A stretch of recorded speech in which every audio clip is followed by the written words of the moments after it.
Hello. आमच्या क्लिनिकमध्ये एक पेशंट आला होता. 31 वर्षाचा.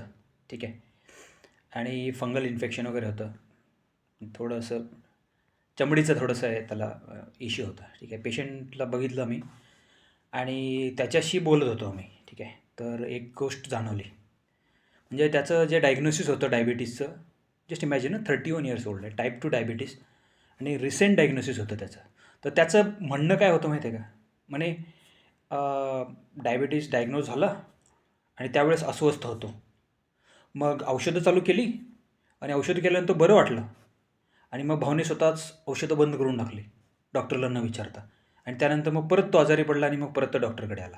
तर म्हणजे ही जी म्हणजे समज आहे की डायबिटीस एक औषध घेतलं की बरं होतो किंवा त्याला काही माहितीच नसेल, तर एक गोष्ट ध्यानात ठेवा की डायबिटीस जे आहे ना, याच्यामध्ये बऱ्याच वेळा असं असतं की तुम्हाला लाँग टर्ममध्ये आयुष्यभर औषधं घ्यावी लागतात. म्हणजे असं नाही की ते लगेचच क्यूर होऊन जातं. तर आणि आता आपल्याला समजणार कुठून ह्या सगळ्या गोष्टी? आणि तुम्ही बघितलं WhatsAppमध्ये आणि याच्यामध्ये बऱ्याच काही नॉनसेन्स गोष्टी सर्क्युलेट होत असतात आणि ते त्याच्यामुळे कन्फ्यूज होतात लोकं. पण म्हणजे का? कारण की समजत नाही की कुठे आता Googleवरती म्हटलं तर एवढी सगळी इन्फॉर्मेशन अवेलेबल आहे. पण ते कुठं बघायचं?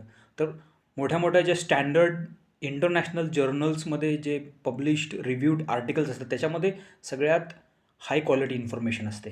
ठीक आहे. तर तेवढं तर आपल्याला काय माहिती नसतं. पण कमीत कमी जे WhatsApp वगैरे त्या टाईपमध्ये जी इन्फॉर्मेशन येतील, व्हेरी लो क्वालिटी नाही का? त्या तसल्या ह्याच्यावरती विश्वास ठेवू नये.